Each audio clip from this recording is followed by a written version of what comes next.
İnternette pul kazanma 2 tane yolu var. Gel düşündüreyim.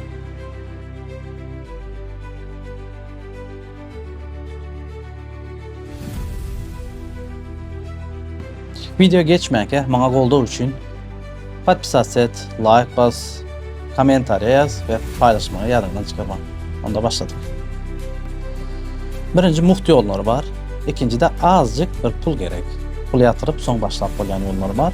Birinci muht yollarını TikTok, YouTube, Instagram, ondan sonra freelancer, yani elinden bir iş gelen olsa video montaj edip bilen mi? Şu varyantlar var. TikTok'u biliyeniz, sevmeniz video koyuluyor. Ondan sonra YouTube'da biliyeniz, Instagram'da biliyeniz. Video koyuluyor, videoların üstünden reklam alıp zaten pul kazanıp oluyor. Bular hakkında genişleyen gürün ederiz. Ondan sonra pul bilen başlanıp olayan platformalar var. Onlara dropshipping, Etsy, yalı platformalar var. Bunlar ne ile işleye? Sen öyle bir özüne magazin açacaksın.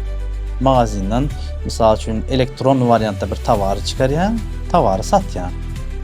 Onu al ya, sana misal için seni hiç etmeyin. Yine magazin açıp öz hizmetini ödürleyen, şuna göre de pul al yani. Yönü onların pullu tarafı birinciden sen öz haridini reklam etmeli.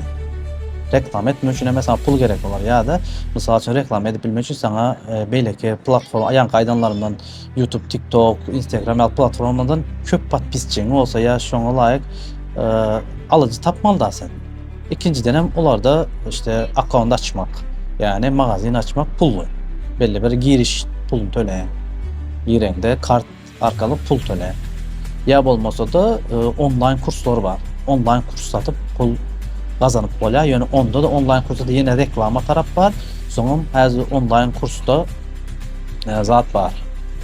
Misal için alt kursunu sen satın alacak adam videonun kaç istivasına hem zaten kaç istivasına seyrediyor. Onun için sana kamera gerek oluyor kaçtığını, mikrofon gerek oluyor kaçtığını, option hem zaten kaçtığı da normal oluyor. Yok harbiden satıp bilmek için.